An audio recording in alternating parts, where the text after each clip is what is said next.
Hey everybody, this is Jim the Tabletop Engineer and welcome to my new YouTube channel. I've had numerous YouTube channels over the years, most of them related to my hobbies, woodworking, gaming, that kind of thing. I have a laser business and I have for some time now been wanting to share some of the projects I make, some of the techniques I use for creating some of the things I do. I've been wanting to put that out there, sort of pay it forward, because I've had a lot of help over the last few years with my own skills. Whenever I had a question or whatever, I'd reach out to the community and they would often respond. I own a Thunder Laser 100 watt. You can't see it because it's big. It's over to my left here. I bought that a couple years ago, actually maybe 3 years ago. 3 years ago, I went from a Glowforge to this. This is an industrial laser.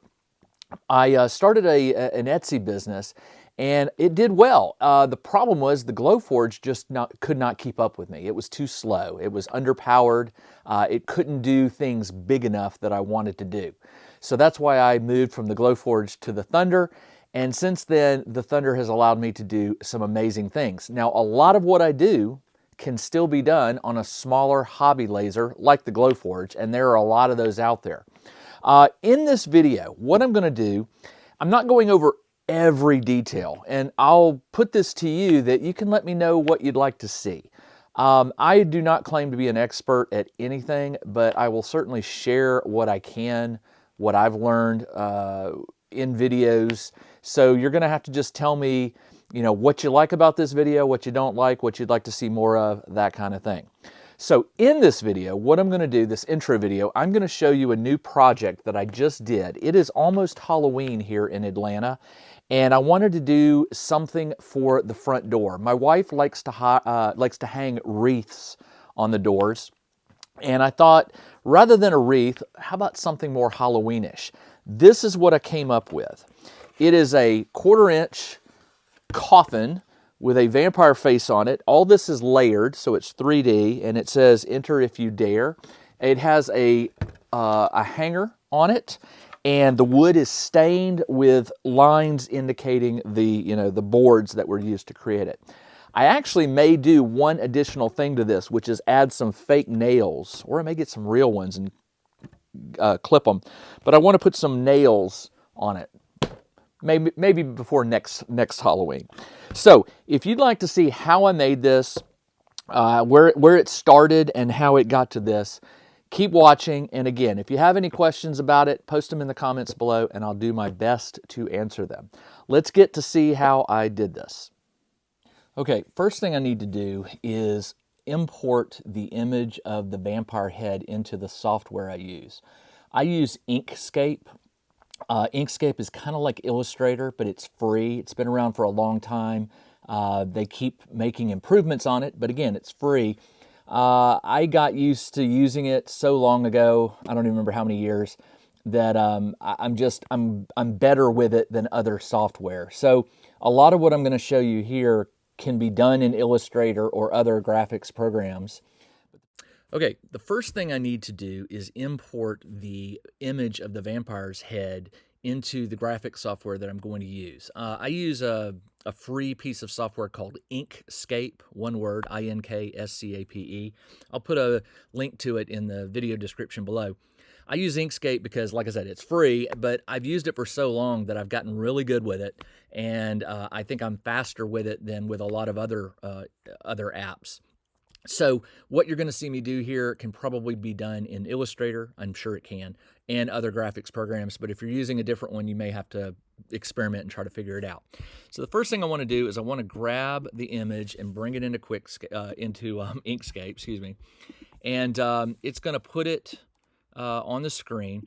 Now I could size it right now, but it doesn't really matter. Everything I'm going to be doing in Inkscape is a vector, is creating a vector image so it can be shrunk, enlarged, however I want. So here's the vampire face, and I'm not going to modify it. I realized when I took the screenshot, I clipped the top of his head. Oops, that's okay. I can fix that. First thing I want to do is I'm going to be working in layers. So I'm going to go to the layers button, and on this one I'm going to put original vampire head, And I'm going to drag the opacity down just so it's sort of visible, but not bright, right? I need to be able to see the lines that I'm going to be tracing. So I drag that down, and you can see it kind of faded the image a little bit. Now I'm going to add my working layer. Now some people will make multiple layers. You'll have you see artists working with 5, 10, 50 layers. I start with one. Well, two, the basic layer, and then the one I'm going to create now. This one is going to be called my tracing. And why did it call layer 1? I thought I had renamed that. Vampire Head Original. There we go. All right, next thing I'm going to do is I'm going to lock it. I don't want to be messing, I don't want to accidentally be dragging the head around and modifying it. So I'm going to lock it so it can't be messed with. See, I can't select it, can't drag it, nothing like that. All right, now what I'm going to, now I'm not going to do the whole head here. This would take a while. I'm just going to show you the basics of how I start and explain the process. Now, with something like this, what I'm going to do is I'm going to start with a back plate of about 1/4 inch wood. It's going to be the very back of the head. It's going to support everything on top of it. So really, all I need to do is to make a tracing of the basic shape of the head. And I'm going to use this tool right here. It's called the Draw Bezier Curves. It allows me to, oh, you know what? I need to switch to layer 1. All right, so I choose layer 1 so that I'm working in it. It's not locked. And I'm just going to drag to various points. I'm going to be able to curve these lines to make them fit the image behind it. But right now I'm just dragging a line around at basically each turn, or everywhere the shape takes a different direction. And then I'm going to end up back at the original dot. I double click. Now you can't see this line very well, but what I'm going to do is I'm going to highlight it, and I'm going to thicken the stroke, the thickness of the line, just so you can be able to see it better. When I go to do a laser cut, I will change the line thickness back to a very thin line, but this just lets me see it a little easier. All right, now what I want to do is choose this icon called Edit Paths. Each one of these is a node. You can double click anywhere on a line and add another node, and it's between two nodes that you can click on the line and drag it and shape it. So I'm not going to really be adding nodes here, because if I've done my job correctly, I've selected enough points that I can make the curve. Now watch this. I'm gonna do this part of his head. I'm holding the mouse down, I drag it, and there we go. I've got his head. I'm gonna fix this top piece that I cut off and just put a little curve to it. There we go. And I just keep working in circles, going around. You can zoom in to see it a little better if you need to do that. Now, if you need, sometimes a curve will have a concave on one side and a convex on the other between 2 points. Let me show you how that works. A good example is, well, here's one. Okay, so his cheek goes in, and then it goes out. It curves out right down here near the chin. So what I'm going to do is I'm going to drag closer to this node, and I'm going to put the curve here. And now I'm going to come down here and drag closer, and I want to pull it back out. And listen, you could spend hours doing this to get it exactly matching the image beneath it, but I'm going for a cartoon effect here, so I'm not really too concerned. I've done enough of these that, trust me, you get to where small mistakes where they don't exactly match up to the actual image beneath it, it's just not that big of a deal. Now, if you're doing this with a photo, like of a real person or an animal or whatever, you have to be careful. You have to spend the time to really get it to look like the original, because if you don't get the lines matching up exactly, there will be like deformities and things that are the human eye can pick up on these things. But for this, since it's a cartoon, I'm not really so worried about. The ear has a slight curve there, and the head here, you can drag it away to look beneath it. There's a slight curve to that, so I'll just put it back in there. And there we go. That is the base shape of the head. Now, all the details in there, the ears, the eyes, the eyebrows, the pupils, the teeth, you have to decide, and this comes with experience, you have to decide how much detail you want. Oh, I forgot the ear over here. You have to decide how much detail you want to provide. You also sort of have to be able to visualize this. I try to make these a little three-dimensional, like they'll have layers, right? For the eyes, I want the eyes to bulge out, right? I want them to be the furthest thing or closest thing to the viewer when this thing is finally done. The mouth, for example, the black part of the mouth. Now, if you notice the tracing I did of his head, when I cut that out, I'm going to paint that black. And the reason being is, for the part of the ears, this part of the ear, the black part right here, and this mouth, the black part of the mouth, and even the pupils if I want to, I could cut those out and you will see through to the black back plate, and that black will come through. I probably won't do it on the eyes, but I will do it on the mouth. And that way, the only thing that'll really be glued into the mouth area are the two teeth. This whole mouth area right here, this black area, will be cut out and not glued in. That'll show the black behind it. So let me show you how you do, you use the same tool to do all of this. And again, this just comes with time and doing a lot of these. I've done enough of these that you get to where you can I can picture in my mind what I want. For example, the eyebrow and the black circle around his eye, the left eye as I'm looking at it, I don't want that to be empty space. I want that to be a cutout piece of wood that is painted black and inserted there. But the other eye, the eyebrow here, I could leave that out and let that be just the backer plate. I'm not going to do that because I know that that's not going to look like what I want. You might, what you're going for with your projects is going to be your own style. But with my style, I'm not going to do that. So here's what I'm going to do. I'm going to wrap this up and show you how I'm going to do the mouth. So first thing I'm going to do is, remember, I'm going to make layers here. So I'm going to go back to the layers, and I'm going to make one called mouth. And I'm going to add it above the current one. So the tracing, this is going to be the backer board. And the reason I'm naming these is because when I'm all said and done, I will be able to pull these layers separate out. I'll be able to separate them and orient them for when I send it to the laser cutter. All right, so let's do the mouth real quick.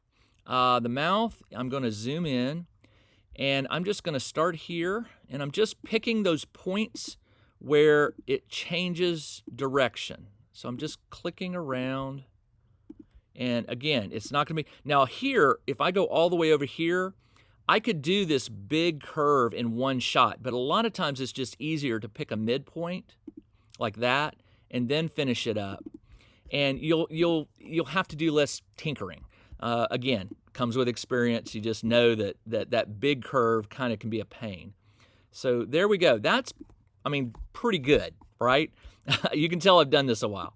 And then I'm going to add this one. And if you're not quite happy with it, remember, you can always go closer to a node like this one or this one and start the drag from there, and it will give more strength or emphasis to that part of the curve. So because this looks like almost a perfect curve, I can start in the center here and drag it out and get pretty close to it. This one, the curve is actually lower down here. It does a hard curve right here. So I'm going to grab it there and pull it in. And you see how that works? This is pretty even, so I can just do that. Here we go, just a small one. This one's concave or I can never remember. Convex out. This one goes out just a little bit. And this one goes in. All right, that is the mouth. And you see these shaded areas on his face that create the shallows? I am actually going to make that a cutout. And this piece below the lip, a cutout. So you'll see the backer board. So let's go ahead and do that. I'm just going to create a real fast trace of it. And I'm going to double back. That's going to create two lines that I can grab. When the first one you grab, you can drag it up to that outer one, like that. And then the next one I'm just going to do like that. Okay. And then let's do this shaded cheekbone here. Sometimes when I'm doing this, I go really crazy with the detail, and sometimes I just eyeball it. This one I'm not so worried about perfection, so I'm just trying to get it as close to the original as I can. It does not have to be perfect.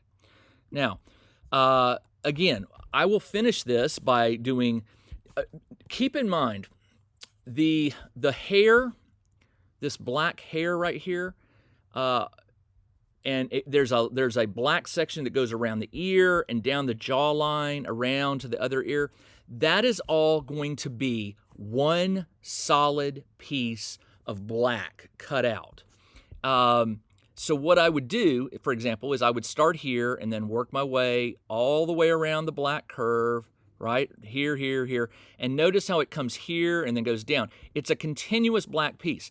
This one is wholly its own, right? It's self-contained. So I trace that, and that is going to actually be a cutout piece that will be painted like a light purple for the skin color. Same with this little eyebrow piece. But when I'm going to do this one for you. So when I do here, and I'm going to delete this because I'm not doing this on a layer like I should, but I just want to do this real quick for you. So this one right here will actually be a piece that when I cut, I need to save and paint it, right? Because it's going to be like the eyelid, or I'm not sure what that piece is. So, but you can see that when I do this black piece, this is going to be cut out, and that piece will be glued in there to give it a flat feeling. Technically, I could cut out this black piece and throw it away and use the black backer board for the hair and this gap around the ears and stuff, but it's not gonna do what I want. I have done that before, and it does work.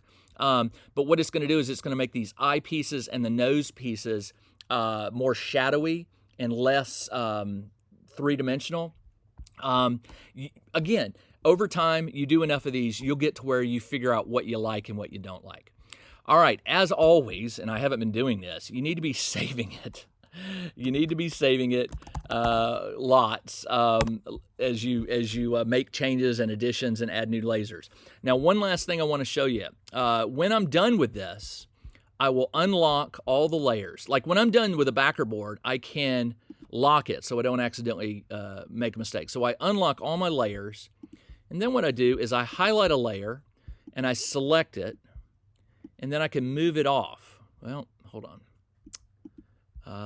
I lock these two. Sorry, I knew there was something I was doing wrong. Select it, and now it's just going to drag the original image out. I click on the backer board and lock and remain these two locked, and the backer board comes away. Well, I must have, you know what I did? I must have done the mouth. Oh, I didn't lock it. That's what it was. Let's see. The mouthpiece should stay there. Let's see. Yep. Okay. So basically, like I said, I'm just breaking it up into the parts that I will take to the laser cutter. All right. Up next, I'm going to show you how I'm going to make the backer portion, which is going to look like a coffin, and also the lettering for the sign, and also two holes so that I can hang this thing. And then I'm going to get this to the laser cutter and get it cut and then painted and glued up, and we'll see how it turns out. Okay, the next thing I need to do is create the text that will go on the sign and the back of the sign. Now, I showed you that I made the back of the vampire head. That's just for the vampire head. It's going to be glued onto the sign.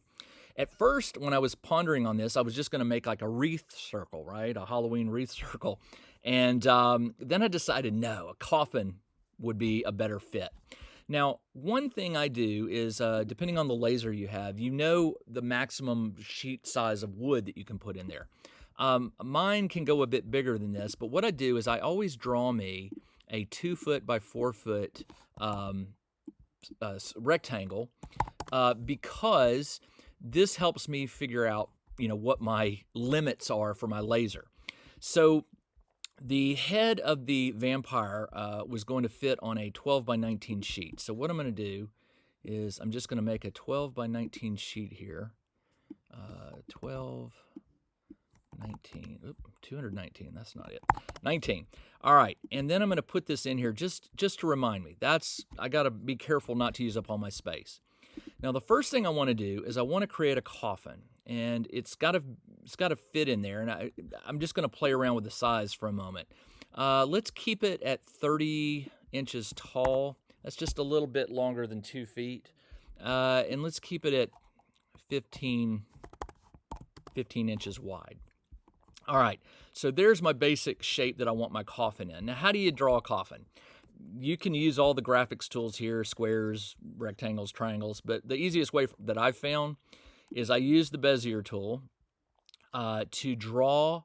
I start where I want the the standard coffin shape. Well, if you don't, you'll recognize it. I'm going to come down, and I'm going to go here, and then I'm going to go here, and then over a bit. All right, then I'm going to delete this. Oops. I'm going to delete this so you see and I'm going to make the stroke bigger so you can see it a little better. I always work with a very thin stroke line because the laser produces a very thin line, but for you to be able to see this, I want you to see it. All right, so there's half of the coffin. I'm going to click Command D to duplicate it, hit H for horizontal, and it just rotates that object, that copied object. And then what I'm going to do is I'm going to drag it so that they meet here. I don't know if you saw that little red X, those 2 points are meeting. And then what I can do is I can select both of these halves, drag around these 2 nodes, and click here to seal it. There it goes. All right, and we have a coffin. Now, I may tinker with it. After I cut it, I may decide, a lot of times you make a prototype, and then you take the prototype and you make a list of the things you don't like about it, and then you go back and you change it. So the final result, the coffin may be the exact coffin. It could be something a little different. Now I'm going to go ahead, because this is a one-dimensional object. There's a little bit of a curve in there. That's fine. I don't mind that. I am going to put some wood lines in here. Now, my laser, when I submit this file to the laser, it uses red to indicate where it wants to cut. So I'm going to go ahead and turn that to a red line. And for the boards that will make the coffin, they're going to use a blue line, which is not a straight cut through. It's just like a very light burn on the surface of the wood. So what I'm going to do is I'm going to draw 5 lines, vertical lines. I'm going to make one, and then I'm going to turn it blue. And then what I'm going to do is I'm going to duplicate it, and then I'm going to drag it over. Come on. You got to get right on it. There we go. I'm going to make 5 of these. So copy, paste, copy, paste, copy, paste. And then I'm going to select those 5 lines, and I'm going to align them along the same axis. And then I'm going to space them equally, which is this button right here. And then I'm going to group those, and I'm going to center them on the coffin. So I select the coffin, then I select the lines, and I center horizontally, and that moves it over. And you can see that some of the lines are going to be outside the cut area.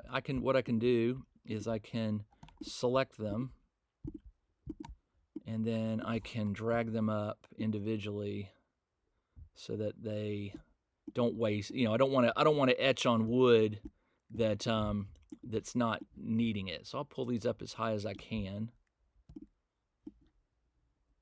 and take these and pull them down a little bit. And there we go. So when I cut the coffin, it will do a light line here. Now what I'm going to do is I'm going to cut this out of maple, which is a light colored wood, and then I'm going to stain it. I'm actually going to stain it a darker brown. Just so, first off, I want the vampire head to stick out. I want it to jump out. So I don't want the coffin to be a significant piece of focus. Now, what will be on here is the lettering. I'm going to do, so there is where I'm just giving myself space. That's where the vampire head will be posted. I'm just using it as a rough gauge. Below here is where my wording will be, and I'm going to use enter if you dare. And I'll make that bigger so you can see it. I'll have to play around with the font. Inkscape has a ton of fonts. I mean, probably more than I really care to use. If you have a font you like, Inkscape will let you import it. But I can click over here and I can just use the down arrow and I can cycle through. That's a neat one. I can cycle through all the different fonts and just find one that I like. I'm not going to do that right now because I do want to pick a good font or something that I like, but I want to make sure it's not so eye-catching that it takes away from the vampire head. That's the key eye grabber. So I'm going to find something that I can cut out and paint some colors. I don't know what those colors will be, and glue on the coffin. And then finally, the last thing, I have this special nylon cord. It's about 1/4 inch thick. I'm going to use it to create a rope handle for the lid. So what I'm going to do is I'm going to go up here and I'm going to draw a circle, and I'm going to make it, I'm going to lock this so the width and the height are the same, and I'm going to make it 0.35 inches.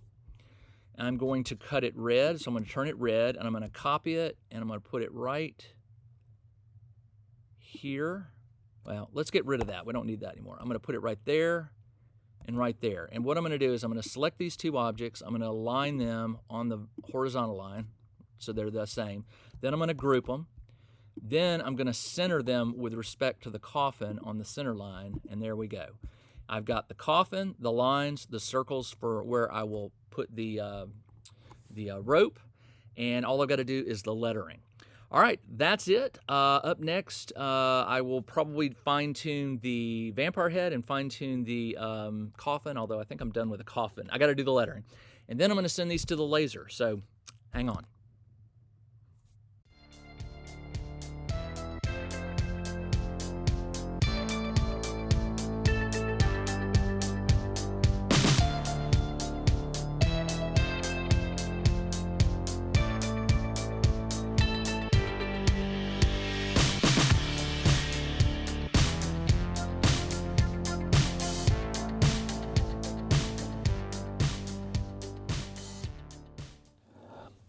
So I'm almost done. I want to go ahead and get some of this glued up, and while I'm doing that, I'll tell you a little bit about how I got here. So I did a light white with a little blue mixed in for the skin tone. It kind of gives it that undead look. But the vampire head has some shadows in it, like for instance this chin portion. And for that I went with just a slightly darker blue. And the reason for that is I want to have, I wanted to have it look like not a shadow, but just to give it a little. I'm not an artist, so I don't know the correct words, but I just felt like it needed another color to sort of. Oh man, that one's tight. I just felt like it needed another color, and I'm going to use a block to keep that in place. It doesn't quite match up, so I'm going to hold it in place there. I really like this dark blue or darker blue that I found.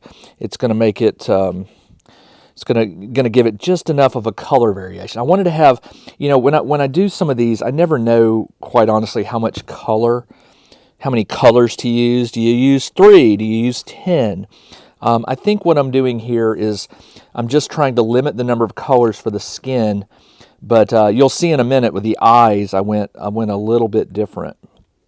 I did paint the eyes a few different colors and inserted them just to see what they looked like. I'm still not 100% certain that I chose the right color. But for the outer, I did a red, inner a pink, and then I did a yellow iris, or pupil, and a white reflection dot. And that, I used a lot of different colors to try to figure out what I liked best. And I did have a green eye originally, and I just didn't like it. I thought the green would look cool, because it was sort of kind of a bright green, but it ended up for me clashing with the red eye. So what I'm going to do right now is I'm going to finish up gluing all of these blue pieces and some of the eyeballs, and I got to do the hair. I painted the hair white to match the teeth. I thought about doing silver, but then I changed my mind and went with this white. And I think it looked, the silver almost looked gray in certain light, so that's why I'm going with the white here.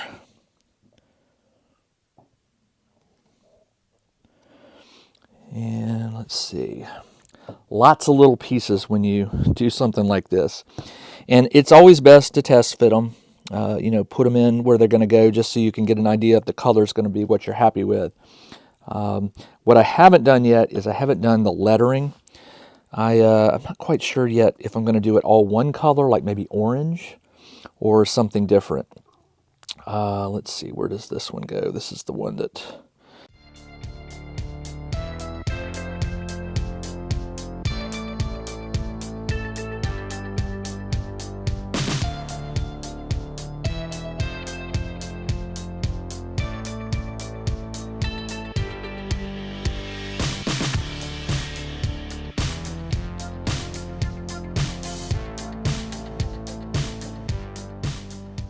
All right, here it is so far. The glue is still drying, but I've got all the pieces placed where I want them. Pretty pleased with how it turned out. I like the look of it. I like the colors. It's not too scary. I don't think it's going to send kids, you know, running for the road, but it does look spooky. Now I'm going to get the letters. I'm debating. I thought about white. Now I'm thinking orange, but I just don't know. Or do I go white, orange, white, orange? I think what I'm going to do is I'm going to paint the letters, place them on there, see what it looks like, and I'll make a final decision.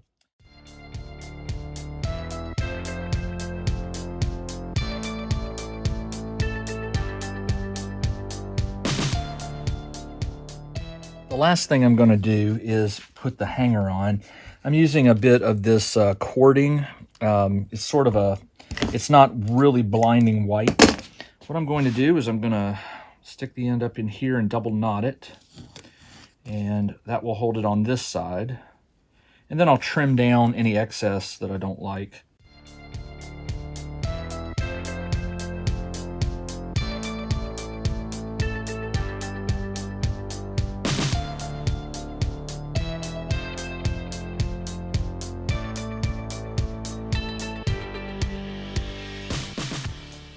Okay, there you go.